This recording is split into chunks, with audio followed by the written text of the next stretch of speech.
Welcome to our webinar this morning. So lovely to have you on the call with us today, and thank you for joining one of our earlier sessions. I think it's such a great way to actually start the day. Hopefully we can start with some excitement and inspiration. But before we do begin, I'd just like to run us through some of the house rules. Even though we're well acquainted with Zoom at this point, I also sometimes forget about these too. Nothing too crazy, so please just ensure that you are muted if you're not speaking, and then please feel free to use the chat function. One of our Yellow Seed team members will assist you with any answers to any of the questions that you have, or otherwise feel free to keep some of your questions for the question and answer session at the end. If you'd like to just ask your questions verbally, then that's also perfectly okay. We'd love an interactive session. We are a relatively small group today, so interaction would be great. But I am just going to hand over to Shalon just to give a quick introduction into who Yellow Seed is and what we're all about. She is our customer relationship expert and really a great one at that. So without further ado, then I'll hand over to you, Shalon. Good morning, everybody, and thank you, Tegan, for the warm welcome, and good morning to everyone, and thank you so much for taking the time to join our webinar. As Tegan mentioned, I am Shalon Mpasane, Customer Relationship Consultant with Yellow Seed. Just to give you an overview of who we are, so Yellow Seed Consulting, as it looks today, is a multi-divisional company with some critical focus areas. Our history, however, is firmly rooted in talent management and our love for development of people. The focus of our business today is to provide you with solutions that offer a full talent ecosystem. Our diverse team of creative and learning-obsessed individuals are dedicated to effecting meaningful change within the world of work through the power of modern assessment, agile talent management, team optimization, and contemporary learning and development. And please, for more information, kindly visit our website at www.yellowseed.co.za. That is www.yellowseed.co.za. And I'd like to hand over to Tegan. She'll be facilitating our session for today. Thank you so much. Great, thanks, Shalon. So as Shalon said, my name is Tegan Ratledge. I'm a consultant at Yellow Seed. So I'd just like to introduce our panel to you today. We are missing one panel member, unfortunately. Anita Vandenberg couldn't join us this morning just due to personal reasons. She'll definitely be missed, but I have no doubt that we'll still get a really insightful session out of today's webinar. So the first panelist that I'd like to introduce is Prof. Lemay Kukamur. She is the head of people development at Yellow Seed Consulting and an associate professor of practice at NWU, which we're incredibly proud of. And Lemay has really been involved in the rollout of multiple graduate attraction, selection, and development projects with clients from various industries. So she'll really give us great insights from her learnings as lead researcher as well on a future capability research project, which is also focused on the African content. So a great background that Lemay has. So I'm excited to hear your insights today, Lemay. Our second panelist that I'd really like to introduce is John Austin. And we're so excited to have you on the call, John. So thank you. I know that we're all in different time zones, so we really appreciate you joining us this morning. But John is the CEO of Telligent, and Telligent is a cutting-edge graduate assessment platform. John is really uniquely qualified to talk to the latest developments and technology in the graduate assessment space. So yes, John, we really look forward to your insights and finding out about ways to make graduate recruitment more efficient, successful, and value-adding. And then last but definitely not least, we have Twane Zili on the call with us today, and she is our designer and digital marketing specialist. Twane has really been the lead on a number of graduate attraction and marketing initiatives for clients that we are working with. So she'll be sharing her expertise from a digital marketing, brand impact, and graduate attraction point of view. So I think what a great lineup we have today. And I'd really like to just then get into it. So our topic today that we're chatting about is graduate recruitment specifically, and the impact of the COVID pandemic, as well as the widespread economic turmoil it has created has really led to considerable change in the graduate job market. I'm sure some of you on the call today who are busy recruiting can understand it's an incredibly difficult space to be in. And so employers are really reassessing their recruitment needs as we shift towards more of a hybrid remote working space. And as well as the shifts in the roles that are required at the moment and the different skills that are emerging that previously weren't needed. So as the market evolves and opportunities become a little bit more complex, organizations will need to think differently about the way that they attract, recruit, and select graduate candidates.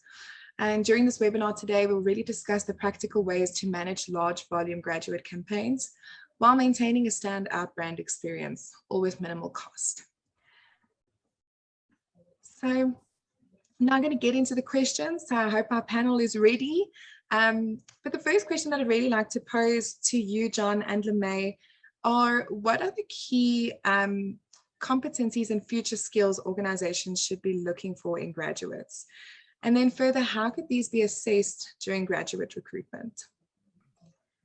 Sure. Chef LeMay, John, you go for it. Yeah, I'll go first. I just want to start as my accent sifts through. I just want to reinforce that I'm not a spy for the All Blacks who have arrived for the game this coming weekend. Just want to clarify that. Okay, so I think it'd be good to cover the key capabilities we're seeing in relationship to 5 or 6 of our favorites that account for a lot of performance variance and correlate really nicely with fairness and performance and retention, as well as a bit of succession planning popped in. Lomi, what's your favorite before I give my 2 or 3? So, John, why don't you go ahead, because I prepared just some of the data that we got from the future capability study. Okay. So go ahead. Got your study, go for it.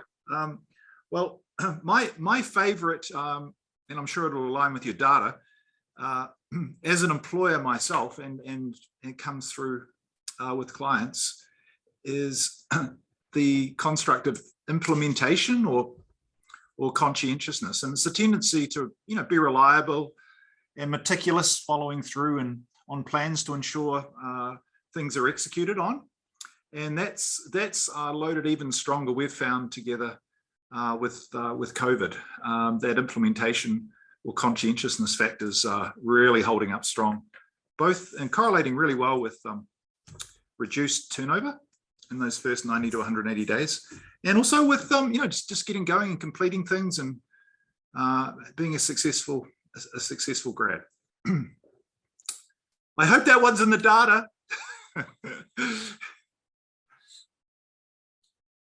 Cool. Thanks. Yeah, it's there for sure. Thank you. Yeah. So perhaps let me, I did just want to share just a quick slide from the research study that we did with the Northwest University. Perhaps just quick context, we looked at future capabilities, and we specifically wanted to look at capabilities rather than competencies, because it is ever evolving. I don't think you ever arrive saying, I'm competent, I've got it. But looking at all of the future capabilities, specifically within an African context, we looked at financial services industry as a starting point, and a lot of the conversations were around graduates and which of these are more applicable to grads. So this is where the data comes from. And maybe just to quickly share this slide. These are the 35 future capabilities that were identified for the African context. Interestingly, for any of you who follow, some of the other studies that have been done by World Economic Forum or LinkedIn, etc., no very surprising data that's very different to what we're seeing in the rest of the world. I think the way that it's being developed, and that was part of some of the other questions that we'll be talking about today, is slightly different. What is interesting is I highlighted if I just being part of the study. So we did focus groups, we did quantitative surveys with business leaders, with human capital consultants, with business partners, etc. And so looking at the data, there are a couple of these that are more important for graduates than compared to some of the other groups of employees. And so these would be my top list, John. So design thinking, which I think really correlates well with implementation and the way that we go about implementing, having an iterative, very focused on customer testing, that iterative approach. Definitely data analysis and interpretation, knowing how to get data, how to disseminate it, the tech savvy, which they quite naturally just are. So we need them to be, but it's a real strength that most grads bring to the table anyway. A big one that has come up and the data is showing that this is actually something that's quite difficult for the typical graduate generation, if you will, is leading through change and uncertainty. So resilience and learning to deal with change. It's the highest levels of anxiety are actually coming through from student all the way to kind of 30 years of age. So that's something that's coming through that's super important and often quite difficult, something that needs to be developed. And then what I really loved about the study is it just highlighted interpersonal, intrapersonal, which is really around emotional intelligence, is not new. It was identified as a future capability, but we all obviously know it's been here for a while. But those are coming to be highlighted as super, super critical, even if you've got all of the cognitive abilities, which are also quite important from a graduate point of view. I did highlight things like problem solving, cognitive load management, etc., to fit into the environment, to be able to deal with the pressure, the pace, etc. The intra and the interpersonal is super critical. And then cognitive load management is something that was new and that we haven't come across in any of the other research, which really talks about, do I have the ability to say no, to put up boundaries in terms of what I am consuming, what I am focusing on, that I'm not kind of just hurrying and scurrying from one meeting to the next, but really managing my cognitive load, which I really liked. And then if I know you picked your favorite, John, so my favorite, and that's just because the data came up consistently. If there's one that we really need to be highlighting for our graduates, but also for our other employees, it's learning agility. So that would be the one for me that was just, it came up the most from all of the different stakeholders that we engaged with. Yeah, absolutely. I mean, being ignorant, if you like, is not so much a shame as being unwilling to learn. Yeah, it's not the ignorance, it's just being unwilling to learn, which is a nice quote for that learning agility. Yeah, exactly. Yeah, so Tegan, I think these are some of the future capabilities that we should be looking at when we are recruiting graduates, because these are the types of capabilities that will help them be successful no matter the career choice in the future. These are the things that's driving the future strategies for most of our businesses. Great. Thanks so much, Lemaine, John, and I love the cognitive load management competency. It's not something that I have seen laid out like that, and I just think as a new graduate myself, we are bombarded with information all of the time, social media, emails, all of those things. So I love that is a competency that's definitely coming through. But great insights over there. Thank you. My next question is posed to Twane, and Twane, I'd really like to just ask you, what are the practical ways to design and implement graduate attraction strategies to optimize brand impact and attractiveness for candidates? I think that speaks to my previous comment. As a graduate entering the market, you are bombarded with job ads and different positions that are available. So what are the ways that you can really make these attraction strategies stand out? Yeah, it's a valid point, because we are, I think, in a fight, like companies and marketing, and everyone's fighting for our attention. So how do we make sure that we are right in front of the graduates where we need to be? So if I think back to some of the projects that we've worked on and one that we did recently, so I think that data would be the most recent and most applicable. I think there's about 4 or 5 things that really stand out for me in terms of practical steps that you can take. So I think the first one is we often do things we want to move quickly, and our world is moving quickly, but it's so important for us to take the time to stand still and really dive into the research and dive into the data and get to know our audience, because we are dealing with a group of people who are so influenced by brands, and they make decisions based on brands. That's it. So if you think of buying the same product or a product that does exactly the same thing from 2 companies or online shops, but the one has a logo that's pixelated, or the one is not as active on social media or something like that. Something small like that for the generation that we are targeting now is a massive thing. Like, they won't buy from you purely based on something like that. So I think it's super critical to know your audience and know what they are influenced by. So I think linking into that, it's also important to know where you have to meet them. So where will you find them? What platforms are they most active on? Where do you have to make sure that you are seen? So once again, placing yourself right in front of them. So, I mean, there's a whole bunch of amazing surveys and polls and research and data that you can go into and go and see. But what do graduates say? They use Instagram, or they use TikTok, or whatever that might be, and really make sure that your strategies cater for those platforms and meeting them exactly where they are. Yeah, so I think even with that, really thinking through, what does your brand look like? Like I'm saying, we are visual people. So what we see in our visual processing is so quick at making judgments. And we need to tap into that. So what do we put in front of them? How will they perceive that? Will they see us as being trustworthy and credible? And yeah, what would they perceive?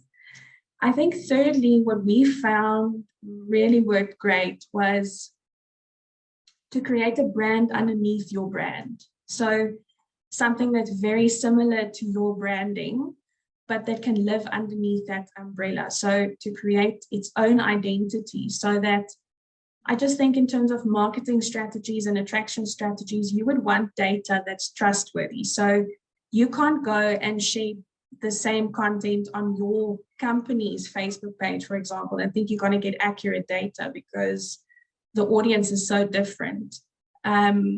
So I think it's super important to consider building that brand underneath your brand and building separate channels for it and generating content. And linking to that, I think it's also super important to have a team who's really invested and a team who knows where they are going, to make sure that you're consistent, because that's also another thing. They want to see consistency. They don't want to go onto a social media page or a website which has no posts for the last 4 or 5 weeks, or, you know, that just once again creates a sense of, don't know if I can trust you that much. So you want a team who pulls together and churns out stuff consistently, because, yeah, once again, that gives a certain message out. And I think the 5th thing that's really important is breaking free from the mindset of what works, so why change it? Since we are dealing with such a different audience who values so many different things, or different things than we might be used to, I think in terms of our strategies, we need to be very innovative and clever and not be scared to jump to jump out of that mold and to say, no, we're going to take a completely different approach. We're not going to make 5-minute videos, we're going to make 1-minute videos, for example, or we're going to rethink the way that we show up on campuses. We are going to rethink the content that we share, or the way that we show up at graduate fairs or career fairs, etc. So some of the things that we've, for example, implemented with clients were introducing virtual reality at career fairs, for example, having them put on the virtual reality glasses and take it to through the office, for example. And also being very intentional with introducing the human element, because we're dealing with a generation who are quite emotionally intelligent. And as we've seen in the capabilities, that's also very important, right? So they are largely influenced, obviously, by brand, but also by what that brand makes them feel. What does the brand stand for? So if you can give them an experience, that's what's going to stick. And yeah, I think those would be my top 5 practical ways that you can really implement great attraction strategies that put the right candidates in your basket, but also puts you in front of the right candidates. Great. Thanks so much, Twane. I really resonated with your third point, which spoke to that umbrella branding underneath. And if I think of, it also speaks to that last point that you made, I think it makes a graduate feel valued and important. And I think at the end of the day, that's what every employee stepping into the world of work wants to feel. So I love that having that separate brand that comes through, that's young and fresh, and then resonates with the younger individual, makes them feel like they're really seen and valued in the organization. So really great points there. Thanks, Twane. You taught me something too. The next question sort of builds on the previous one, and I'd really like LeMay's insights on this one as well, alongside you, Twane. And just to answer the question of how can graduate employee value propositions be better leveraged and articulated to enhance graduate attraction? Do you want to give it a go, LeMay? Sure, and then you can add some information. I think exactly as you were saying, Tegan, it really builds on a lot of the inputs that Twane gave. For me, it starts with understanding our customer or our target audience really, really well, and that's exactly what Twane was speaking about. With the campaigns where we've been involved, we really take the time and support our clients in doing the research to understand what the ideal student looks like from their side, but then also mapping out the students. So doing persona mapping, understanding what are their likes, what are their dislikes, what are the things that they are looking for when they're looking for an employer. And while I was preparing, was just thinking about a recent project where we did exactly this, and how interesting it was that the things that the students were highlighting was really different from what was being highlighted in the value proposition and in the marketing material that was being sent to these students.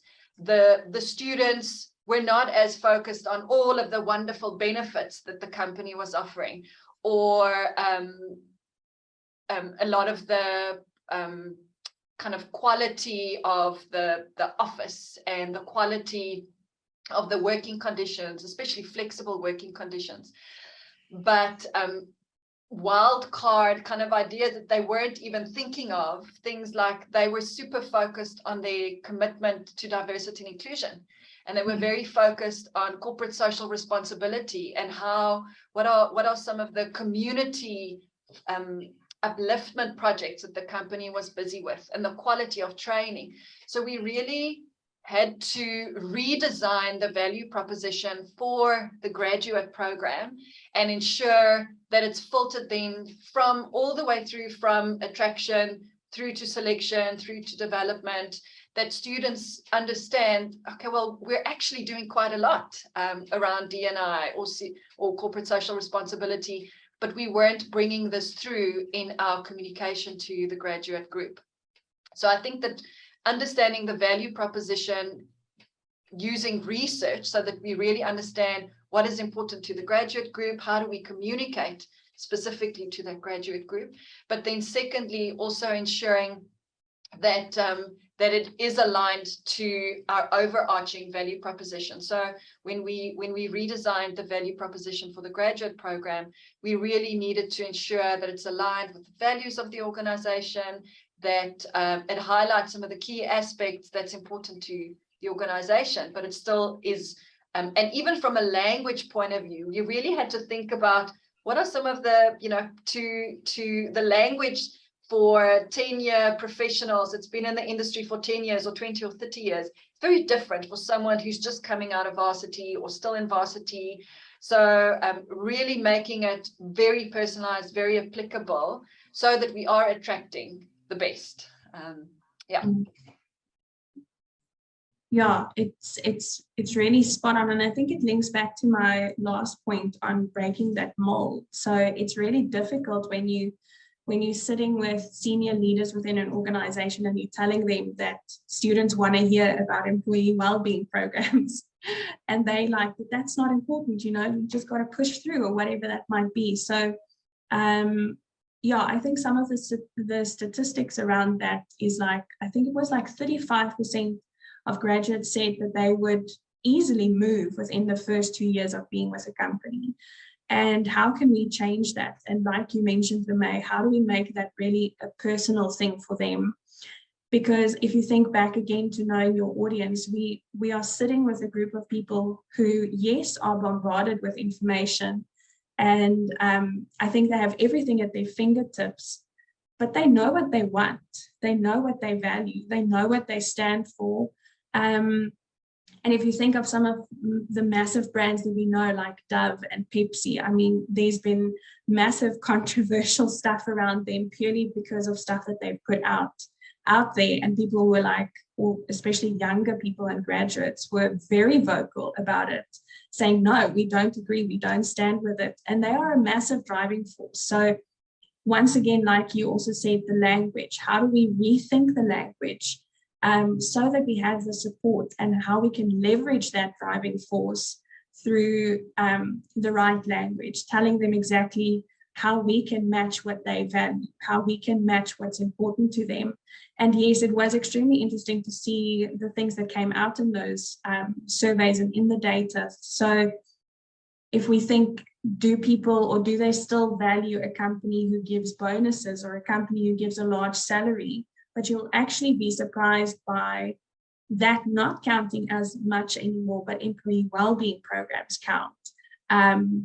How they want to know, where are they going? So how's the company going to help me grow? So learning and development was a big one for them, and growth opportunities was a big one for them that came out. Obviously, remote working and flexibility. If you give me the opportunity to work anywhere in the world, then that's attractive to me. So yeah, I think it's really important thinking through that language, thinking how you can leverage that driving force by really being clear on what you can give them that's aligned to what's important to them. Thanks so much, Twane. Thanks, Lemay. Really interesting insights, and I think what an intricate space to be in as well. I think there's such a fine line in terms of putting that information out there, and like you say, making those statements that really speak to the younger generation without being offensive, with being inclusive. So I think such a fine line, and what an intricate space to be working in. But I definitely think that we're getting there in terms of the research and things like that, in terms of what appeals to graduates. I'd like to hand the mic to you now, John, and really just hear about what the latest innovations are in graduate selection tools, and how have they been used successfully, for example, gamification, video interviewing, and digital assessment centers.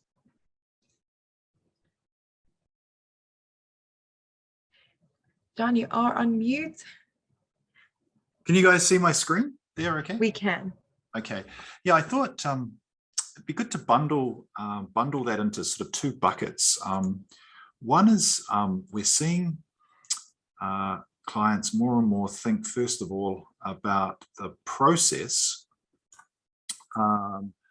in terms of remapping the candidate experience. And that then links to the second component that we're seeing, or second trend we're seeing, is measuring the most predictive capabilities earlier in the journey. So I just wanted to show you just a couple of these flow charts, and please don't hesitate to ask me questions as we go. So the big innovation in the candidate journey is we're noticing in branding videos early in the journey. So that gives a real opportunity for organizations to really show what they value in their culture and the sort of candidates that would be best fit, both in terms of job performance and culture fit.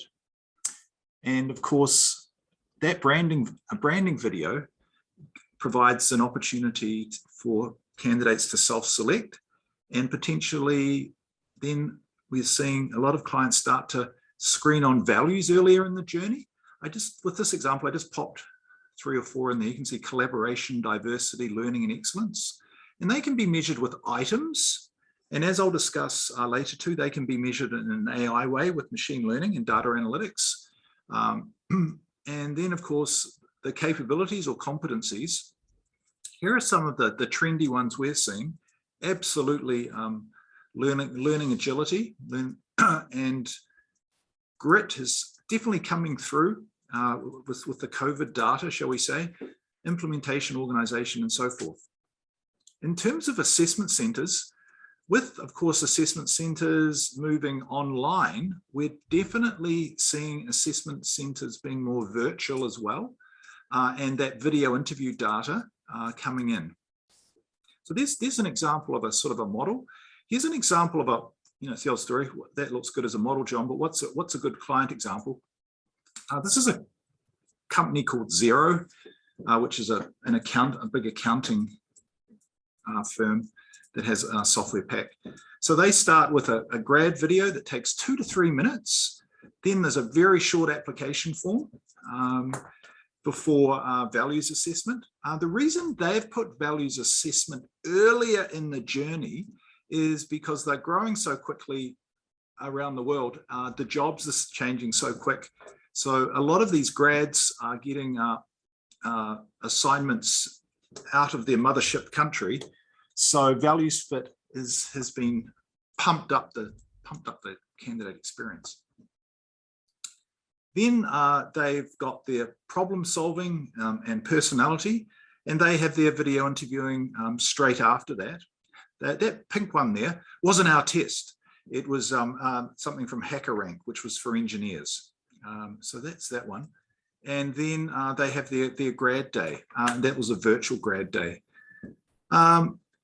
This is one of my favorite slides. I think of this as a pick and mix. This is pick and mix, guys. So down the bottom here, we've got all of the components that you can pick and mix and where that goes in the journey. So I'll just roll my mouse there. So branding video, values, ATS integration, gamified.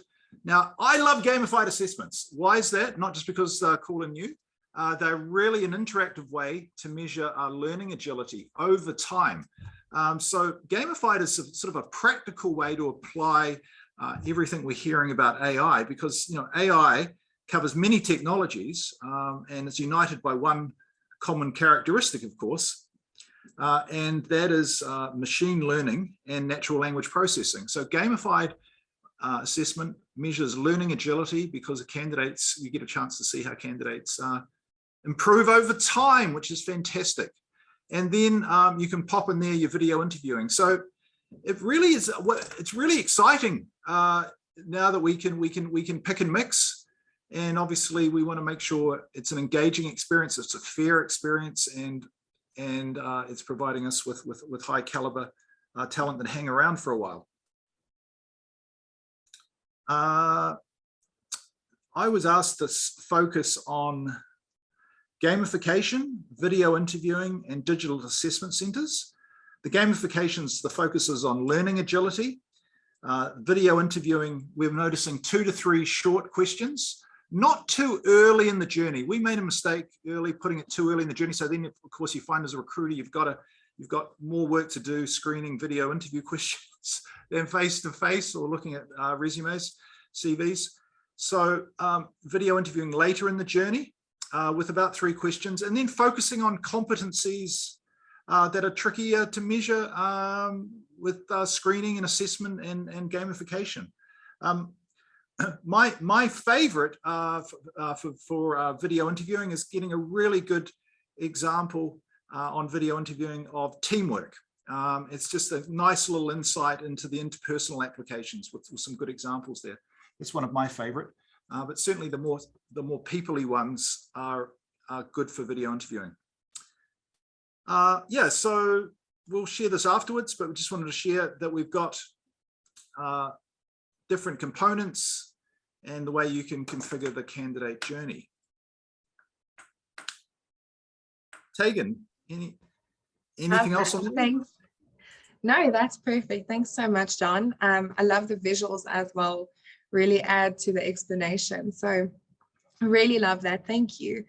Our next question is also to you, John, and it speaks to how can companies leverage technologies such as AI, machine learning, and data analytics to enhance graduate selection to build a strong future talent pipeline?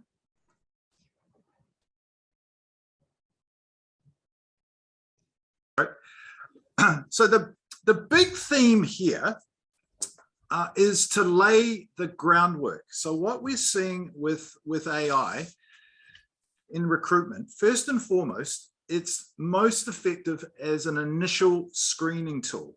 So the initial screening is to ask questions from the candidate and analyze those questions really carefully. So we're noticing the AI questions come out of a nice branding video. Then you're getting a nice data pool there. The second role of AI we're seeing is engagement of candidates. So most candidates who apply for the job don't get any communication from the employer. So we're finding AI is just a fantastic way to send back customized information and messaging to the candidates. That's a really practical application of AI. The third one we're finding with multiple recruiters, they're loving AI because you can track the data more easily in your applicant tracking system. So you can record the candidate's responses more effortlessly, and you can update them in real time and make sure those details are fresh. So screening, engagement, and re-engagement are three initial benefits.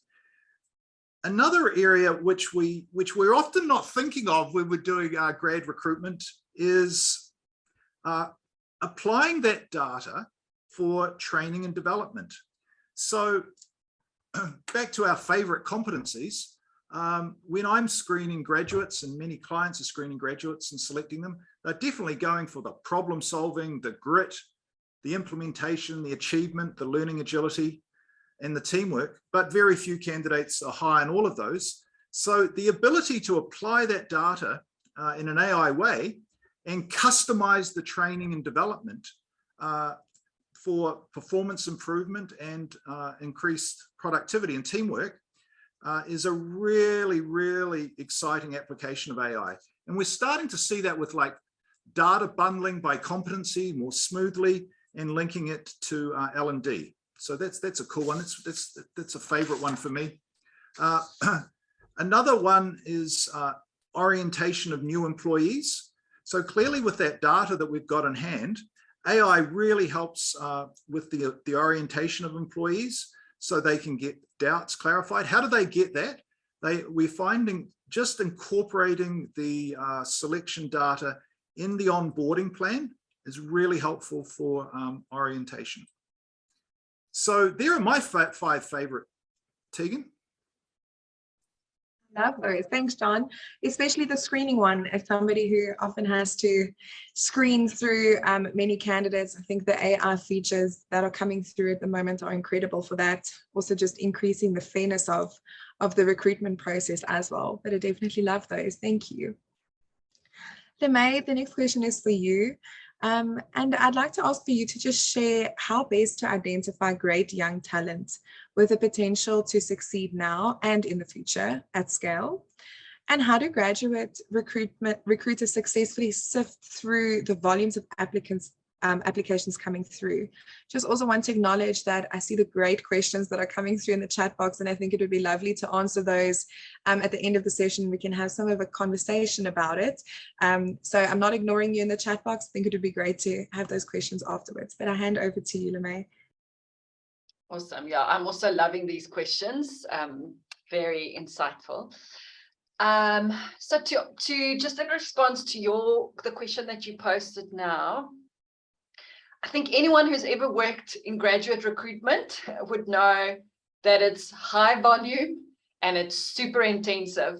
So I think technology here is really your friend. We've worked with many clients to help them think graduate recruitment from a value chain point of view, so that we, number one, can enable higher predictive validity. I think John already spoke about that. Twane spoke about higher brand impact. I think that's such a crucial component. Also increasing fairness, and then also a better user experience. So really thinking about how do we incorporate automation, digitization, technology, so that we can bring all of these things in. But I think for me, what's also really important to think about, I am really a big fan of graduate recruiters specifically, and there's such a specific gift and value add that these individuals can bring to the organization. And I think in many organizations, we're missing out on the unique value add that they could be bringing, because they are so swamped with screening and doing manual work and the volume intensive work that needs to be done. And so for me, I think there's so much value that could be added in building relationships with potential students, especially those hot students that we know these are the ones that we want. We want to get to them first. We want to identify them already in our first year or second, in their first year or second year. There's a lot of value that recruiters can add in terms of attraction and presence at career fairs and universities. Even from a digital marketing point of view, there are amazing graduate recruiters who have used social media in terms of, here's some tips. If you're a graduate, this is how you should be doing your CV, or some tips for interviews, etc., which doesn't just build trust for the community, but it's also building the brand of the organization. And so there's really a lot of value if the recruiters are busy with these aspects instead of screening. So to answer your question, I think from a scale point of view, any process that can incorporate automation, where there's high levels of objectivity and also fairness, obviously, so that we can review graduates against what we call the non-negotiable criteria. And I think maybe that's just another thing. It's important to know, what are we looking for? And really know what are we looking for, not just for now, but what would we need in the future? Because we obviously want many of these graduates to grow into the business. And so really tapping into the business, this is actually quite similar to even for when we're recruiting for experienced hires, but really tapping into the business and having a bit of an agile view of what are we looking for? What do we need in our graduates right now? What is the business telling us? What are the business needs right now? And let's clarify what is the non-negotiable criteria and what's the nice to have. Because often when we explain what we would be looking for in a graduate, it's almost like these candidates don't exist. So we really need to identify what are the non-negotiables and what are the things, the aspects of the individuals that would be nice to have, that would kind of bump up the candidates in comparison to others. And then I think maybe just the last little note around interviews, and I think John really showed that quite well in terms of the journey. We know that when we're introducing human subjectivity, it's not always the most accurate predictor of performance. So we really need to ensure, when we're talking about volume, and I think that's exactly just the examples that John was showing, we need to think about how do we bring in more predictability, more scientifically objective ways of looking at candidates earlier on, so that by the time when we get to interviews, we know we've got the best of the best. And whether we choose candidate A or candidate B, we actually know that they are equipped, they are hitting the targets that we have, the non-negotiable criteria. And even then, it allows us to then talk about, okay, so what are some of the diversity targets that we, or not targets, objectives that we have? Who do we want to bring in? What regions do we potentially want to bring in? What aspect do we want to look at to ensure that we're meeting some of the future business strategies? So really bringing in some of the objectivity earlier on, and the interviews really for last. Number one, because it's super time intensive, but then number two, because it is so subjective and not always as accurately predictive than compared to some of the other ways of looking at applications. Yeah, Great, yeah, just to support that, I just had a quick squiz at some of the questions, like Ryan's question there. I looked you up on LinkedIn too, Ryan. I can see you're at uni, so a great uni question there. So that one there about, I'm curious, with all the personalized recruiting of graduates, how do you prevent not to compromise or falsify the expectations of the workload of the advertised position or even the advertised culture? Well, it's really important, isn't it, to do that job analysis and get the key capabilities, and so you can give a realistic job preview. And with being able to centralize that data now, it's so fantastic. You can take the candidate surveys, so candidates can give surveys of to make sure that data is not falsified and the expectations were accurate. So that's been awesome to do, because I just remember a few years ago, the only people who used to do the videos were the advertising team rather than the HR psych team. So it's great now to be able to provide a realistic job preview, as well as some culture and value items. So that's been really positive, actually, in terms of enabling candidates to help self-select. The other one there, advertise the job specifications clearly. Absolutely.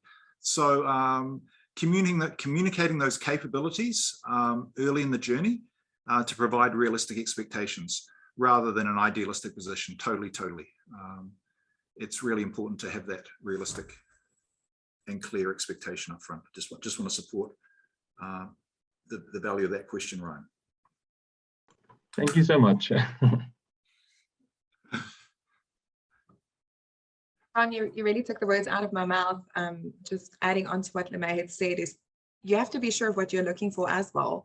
And perhaps that's where the discrepancies are coming in between those expectations, Rian, that you'd mentioned. So yeah, that really stuck with me, is making sure you know what you're looking for. And I think also understanding that any type of recruitment process should be bespoke to your business. So definitely needs to be more tailored just to set up the right expectations as well. So really great insights over there.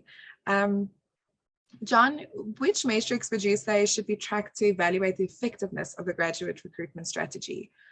Again, I think that also speaks to Rian's question. How do we know that it's doing what it needs to do? Yeah, totally. Well, the exciting thing now, in terms of making sure that we evaluate and the effectiveness of the graduate recruitment strategy, is that we can gather data more in a more standardized and consistent way, because graduate recruitment, as I'm sure everybody knows on the call, is a seasonal thing, as we were sharing, Lomi was sharing as well. So by seasonal, I mean often things are wheeled out, people are stretched, asked to do extra things. So the more we can standardize the process, the easier it is to improve its effectiveness. I'd like to just give two examples of the metrics that we can track to evaluate the effectiveness of the grad recruitment strategy. The first one, back to those images I shared, and I won't bring them up again, but could you see that each step had the amount of time it takes? So once you start with mapping the whole journey out, so that's the first thing. If you map the whole journey out, then you've laid the groundwork for measuring its effectiveness. So my favorite one linked to that measurement in that first bucket is candidate dropout through the journey. That's a really key one. And then once you've got that data, candidate dropout through the journey, you can improve the process, and you can also improve the fairness of the process as well. Because there was another good question in there about, what happens if I haven't got a phone on me? How do I go about completing things? So that helps with looking at the geographic disposition of the candidate pool, and basically take it from there in terms of the candidate experience. So that's one that's really cool. So you can track that data all the way along. The second one I just wanted to touch on in terms of an effective graduate recruitment strategy is secondly around the performance of the graduates. Now, my favorite is just a sprint 6 and 12 months validation study with your graduates, and get some data in, just correlate it against those great capabilities Lomi was sharing, and just see what of those capabilities is predicting. Now, I'll give you a practical example of how that's applied. It's so exciting that you can gather that data, and you can do two things next year. You can shorten the experience. You say, okay, right, well, Lomi was right. Learning agility is really, really predictive. Let's double down the weighting on that. And perhaps let's remove another capability that perhaps isn't predicting or is as fair. So that's the second sort of application of the data and improving the journey. And another one which I love to do when I've got that data is, of course, you can then improve the structured interview questions, and you can see, okay, right, let's improve these interview questions, because we can see that these capabilities were being measured really well early in the journey, but we could perhaps probe for those questions to be altered. So those are really practical examples of some metrics: candidate dropout rate, and then post-hire performance, and then going back to tweak the process and improve it. So that's the most exciting thing with mapping your candidate journey. You can really review the strategy. Sorry, you can update the strategy with the data to be fair and valid. Okay, thanks, John. LeMay, do you want to add? Yeah, maybe to add, you just sparked another idea for me, John. I think there's also a unique opportunity in terms of metrics. So we're going to measure, did we really tap into the things that we needed to tap into? And let's, get smarter and smarter every year. I also think from a brand and attraction point of view, there's an opportunity to incorporate research, not just with the candidates that we appointed in the end, but also the candidates that are going through the application in terms of their experience of the process. How are they experiencing our value proposition? Are they actually noticing the things that we are putting out there? So not just from a predictive validity point of view, but also from a brand attraction value proposition. So as part of our initial piece, when we look at the brand video and the culture piece, let's just ask a few questions so that we can measure, this is what we think is important from our research. This is what we tried to communicate to you and what we're trying to highlight. And let's test, are we hitting the mark? Are we authentically presenting ourselves? Are we, what is the process like for you? Do you experience it as fair and unbiased and inclusive? Yeah, so I think it's important to build in metrics, because that's the only way we're going to know that we are doing what we're saying we want to be doing, and then also that we're constantly improving, whether it be reduction in time or higher percentage of performance, or whatever the goals might be. LeMay, quickly before before the thought runs away, but I'm thinking to one of the recent projects we did, where they rolled out a completely new brand, a completely new program, and I think the important thing that we saw with them was, don't be afraid to use the previous year's candidates as, I almost want to say, the guinea pigs. Test it on them. We pulled them in when we were scoping out what the branding would look like. We did surveys through them. We wrote them in and other attraction stuff. We used them in the marketing material. So speak to them. I think they are your closest and probably most of the accurate insights that you will get. So rope those guys in and help them see, listen, are we doing, like you said, are we hitting the target with what we wanted to? So much, everybody. I see that golden thread coming through there with all of those data analytics competencies that we need in the future and how they're tying into this as well. It's everywhere. So really great insights in terms of the metrics. Thank you. Just conscious of time, so I'd like to just pose one final question before we do open up the floor for questions and answers, which I'm really excited about. The questions in the chat box really did excite me, so I hope there are some more to come.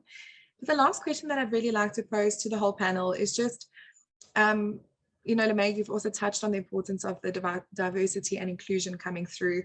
So with that being a key driver for most graduate attraction and selection campaigns, what are the lessons learned that you could share from your experience in enhancing diversity and inclusion in graduate attraction and recruitment through campaigns? And I mean, John, you're coming from a completely different landscape, so it'd be lovely to hear your insights as well from a different perspective. And I'll open the floor. I'm not sure if there's somebody who already has that thought that's popped in that they'd like to go first. John and Lemay, you're both unmuting at the same time. It's the quickest fingers first. Thanks, John. Let me just share some of the thinking because it was part of the previous point that I made. I think number one, as we said, you have to have a really clear idea of what you're looking for and ensuring that the criteria is fair. We had a project a while back where it took us months to clarify the criteria. We had gone to business and back. And I want to give you this example. So there was a specific minimum criteria that the organization had around the marks of graduate students. What should the minimum percentage be? That you have to have a 65% average in your university degree to be even considered as a graduate at our organization. And as we and it was almost accepted as, well, you know, that's kind of a given minimum criteria. And as we entered into the project and really started questioning all of the minimum criteria to ensure that it is fair and really supports an inclusive environment, we started realizing that different universities had different ways of looking at their curriculum. And so a 65% at one university was actually the same as a 75% at another university. And there was no real way that we could ensure that this criteria was fairly applied throughout all of the different universities. And so after back and forth, because a lot of the business leaders felt, but you know, this is a minimum. We want the smartest students from all around. And as we started unpacking it, we realized, well, if we're going to go forth with this criteria, we're actually creating a bias here, and a bias that we can't measure. It's a bias that we can't apply fairly. And so we actually scrapped that as a minimum criteria and introduced another measure that looked at learning potential and cognitive problem solving and some of the other things that, as we started unpacking some of the minimum criteria, we realized, well, actually, this is what we want to measure rather than how well did you do at uni. There were stories that were so lovely as we went through this into this rabbit hole, stories of graduates who just made the minimum criteria mark because of personal circumstances, especially those who come from underprivileged backgrounds who weren't able to achieve the minimum, or not the minimum, but the potential that their cognitive capability actually allowed until they were well into the program. And then suddenly they bloomed because of the circumstances they were placed in. So it's so important that we begin with fairness right from the start. And then secondly, as we then start using selection methods, as I was saying, around interviews and some of the methods that are more predictive and objective, we need to ensure that those methods really enhance fairness, that they are inclusive, that they're not relying on human judgment only. And so that's why interviews are so tricky. So from a criteria, from a selection method, and then also really tapping into, just from an experience point of view, are we creating an inclusive experience? We love to always think about, and I think John mentioned this around the AI, how do we give immediate feedback? How do we give, whether it's automated in a reply from the system, thank you for doing this, we're so excited, this is what you could be expecting. I think, Pandila, you also mentioned that in the chat.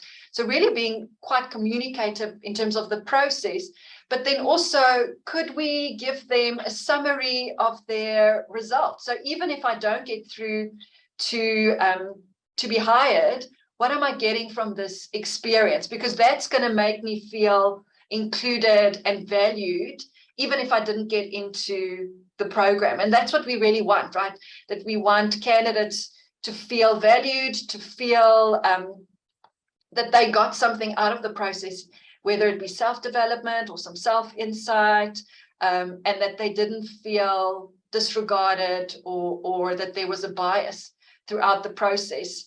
It can so easily creep into, especially when we're using systems and automated, even just thinking of this particular project that Twane was speaking about, where we had to go and craft the messaging that the automated notifications would send to students to ensure that the messaging is consistent with the value proposition and the values that this organization holds dearly. Because even in just the messaging that you send in that automated notification can send either a poorly received message or a well-received message. So really mapping out every single touch point with the graduate experience, and how we're communicating our brand, how we're ensuring that even this creates an inclusive environment, that there's not any bias coming through in the automation process. I think it's tricky, but if you're intentional, it can add so much value throughout the process.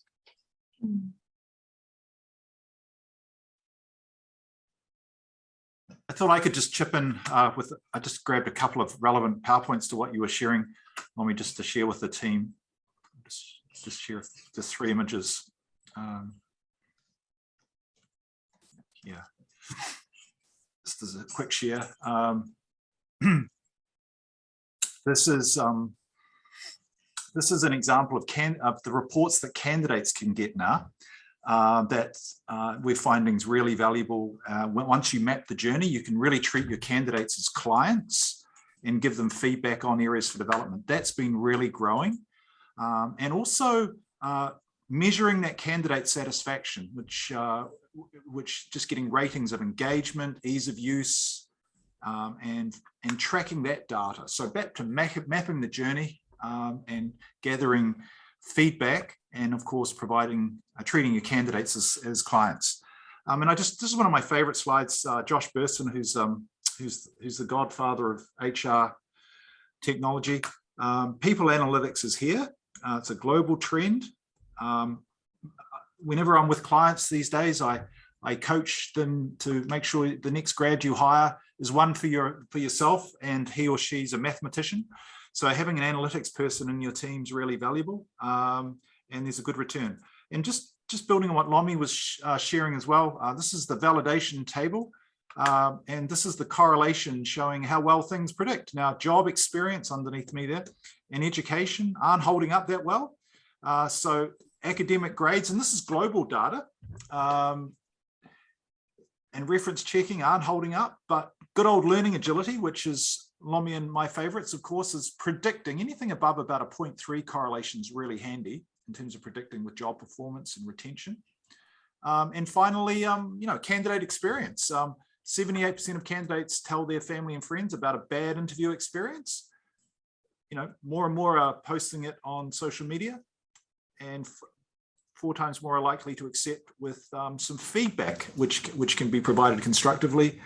And yeah, we're hearing that 2/3 of candidates around the world say that their experience impacts their decision to join that particular organisation. So Tegan, that's all I've got to add.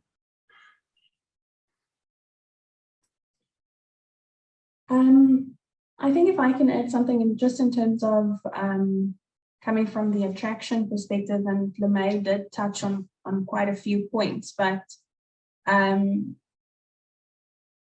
think some of the easiest and quick wins that we took is making sure that, I mean, you are studying with a group who values seeing people. They don't want to just see an organization or, you know, whatever. They really want to see the people and the human element.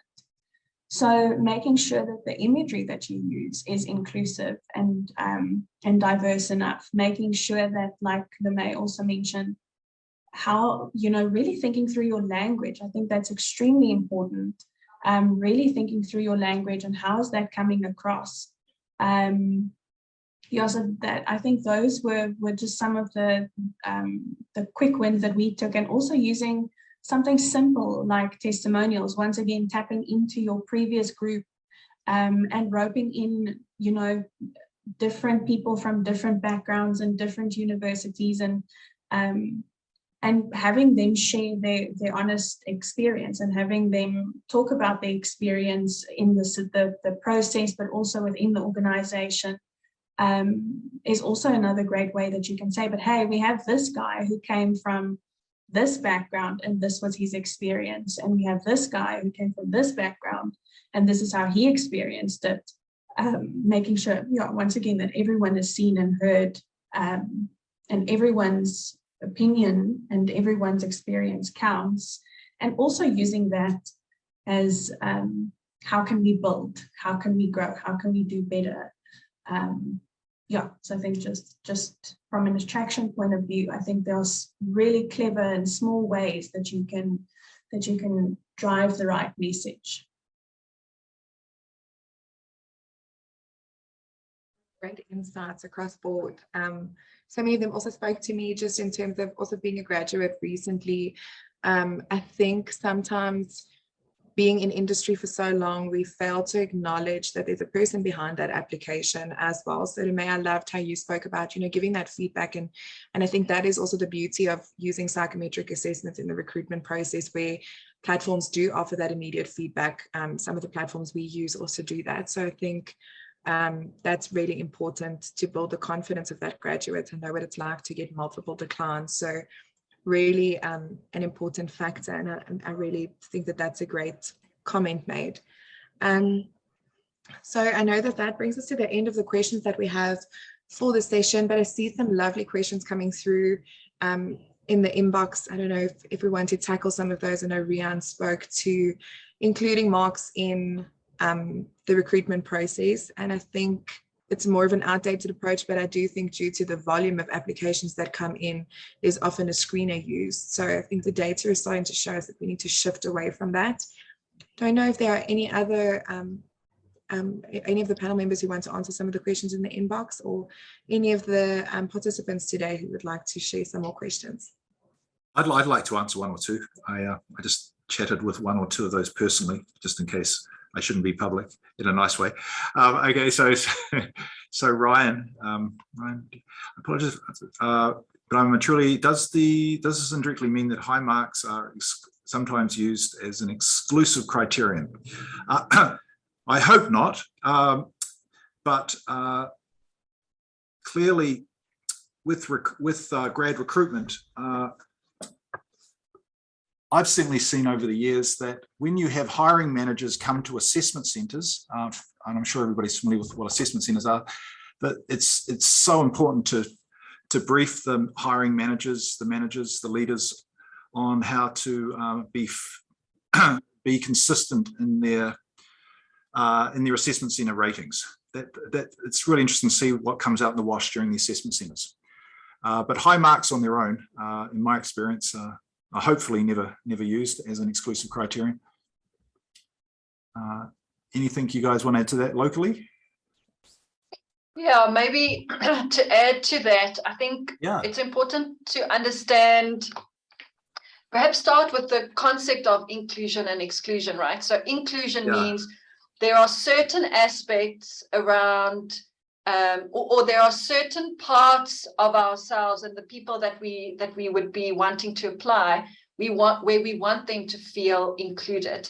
And if we are putting in place criteria that are actually highlighting an exclusion factor that we weren't aware of or that we didn't intentionally do. And I think that's what happens when we create an exclusion criteria around minimum marks.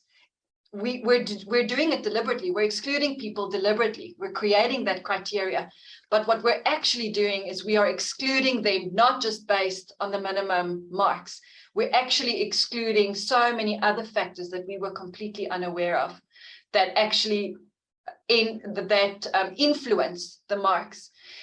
So I think the answer to your question is, it means that we are excluding them. We deliberately excluding them on the marks, but we deliberately also excluding on race often, on economic income, on where I grew up, which region I grew up in, etc. And those are the things that we actually do not want to be excluding on. And so we need to be really careful. If we're putting it as an exclusion criteria, let's make sure that we actually bringing in what we want to be bringing in, which relates more to what does the business want? And let's give them language in terms of what they are looking for. I want someone who can really solve problems quickly, who can think on their feet, who's smart, who's intelligent, who learns quickly. Let's give them language for that, other than, oh, I need someone who achieves well at school.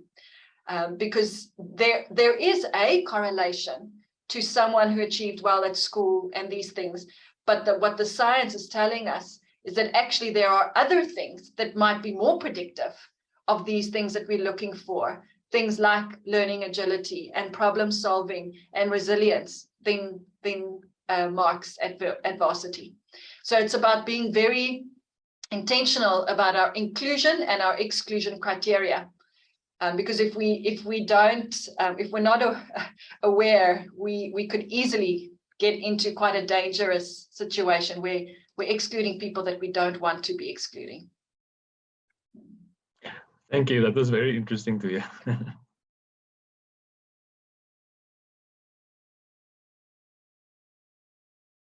Tegan, I also don't know if we answered, I think there was a couple of questions earlier on. But I know, John, you also attended to some of them. Yeah, I don't know if maybe the delegates can tell us if there are any others that we haven't answered yet, if there's additional questions that you'd like to pose. More than welcome to unmute yourself and pose questions if you'd like, or raise your hand.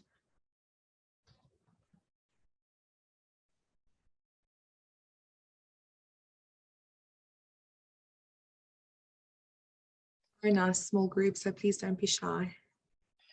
I'm just going through the trail here quickly, and I know there was a question around the criteria again, in terms of do we, or not just the criteria, but the attraction then plus the criteria, and what do we focus on from a value proposition point of view. And I think Rian and Pandile, your points around, we need to be super clear in terms of what would you need to be successful in this role. And then over and, or not over and above, I think it's equally important. This is what's important to us, because it's a two-way. I think that's what we're really seeing, is that there is a skill shortage. And as much as the organization wants to recruit really good people that could be joining their organization, graduates also want to be working for an organization that fits their value system well, where they can see a future. So it's a two-way street. And so therefore, both of those channels need to be really transparent. And when we do the work where we help companies identify the value proposition, I think that was a point made. It's super important that that is an authentic reflection.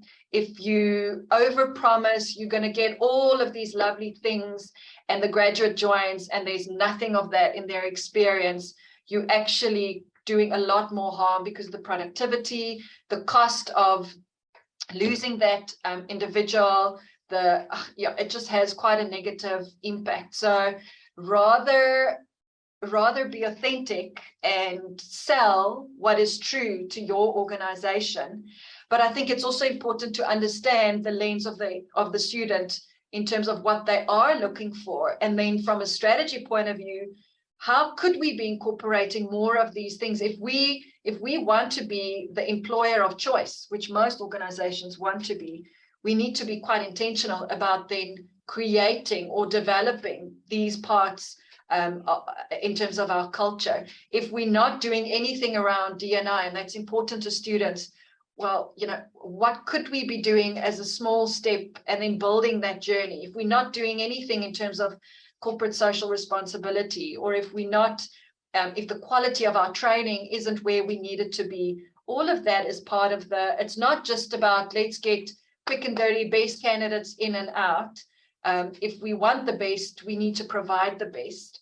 And so how are we maturing as an organization in terms of our graduate programs as well? So it's a dual responsibility, as well as then obviously being clear about the role. With most of the organizations that we've worked, there's a big transparency issue around the pace of the work, the lack of work-life flexibility often when it comes to graduate programs, because you need to be available as often as the business needs you to be available. And so really communicating, this is what the actual experience will be like. And that doesn't mean, sometimes also communicating, that doesn't mean that will be your experience forever with our organization, because the graduate program has something different compared to if you were to move over as an experienced hire. And so be clear about, this is what it would really look like and really feel like if you work here. But this is what you'll get out of it. And it's going to be a tough year or tough 2 years, but you're going to get X, Y, Z out of it. So I think that contracting piece is super important. LeMay, and I'm also just thinking to myself now, at some point, we also have to realize, as those doing the work from the back end, you are also dealing with people entering the workforce for the first time.